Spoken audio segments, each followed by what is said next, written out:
RIME stock analysis. This is for right tomorrow, 9th of January and onward. In this 1-minute video, I'm answering whether it's a buy or not for me, so watch it till the end. And in general, I'm looking for what? Not for longs. Not for longs. that's for sure. And with Algorhythm Holdings stock, it's a bearish range right now. I've done 34,000 videos over the last 4 years, spent thousands of dollars on courses and mentors for my own money.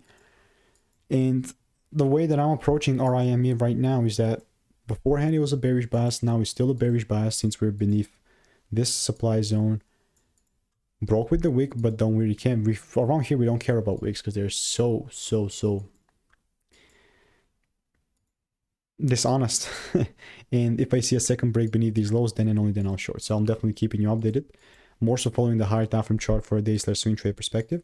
And if you want to make more money trading in a simple and lean way, click the first link in the description. It's a free newsletter. Goodbye.